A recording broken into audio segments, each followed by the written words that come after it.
Dari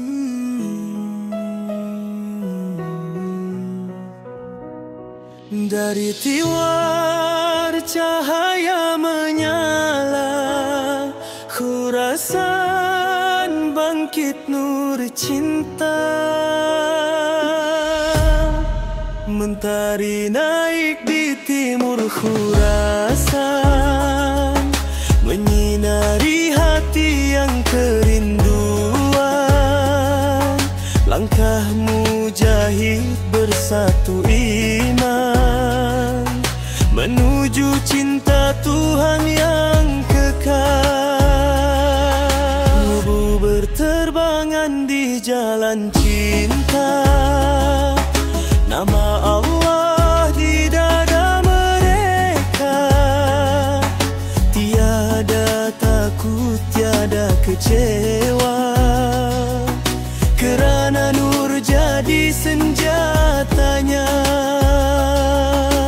Bangkitlah jiwa, jangan terlena, seruan ilahi sedang menyahut cepat. Timur Khurasan, cahaya membakar kegelapan. Bangkitlah insan dengan zikir dan kekuatan iman. Timur Khurasan, angin membawa seruan Tuhan. Wahai jiwa, bersiaplah, cahaya datang dari timur sana. Hembusan nur dari ufuk jauh memecah malam yang lama membisu. Langkah sufi, jiwa pahlawan, menyatu cinta, menyatu Tuhan. Dunia bergoncang, hati tetap,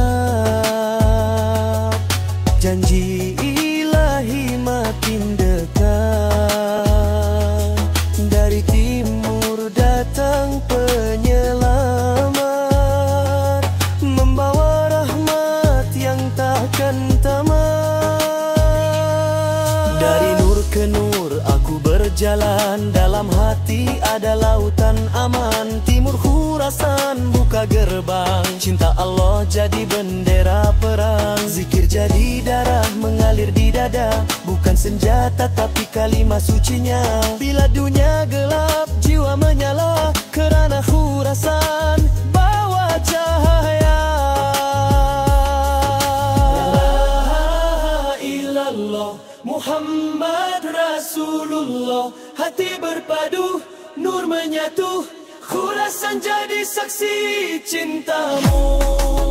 Timur Khurasan, cahaya membakarku, keyak halaklah insan dengan zikir dan kekuatan iman. Timur Khurasan bersinar di ufuk harapan. Wahai jiwa, bersiaplah, nur kembali dari timur sana.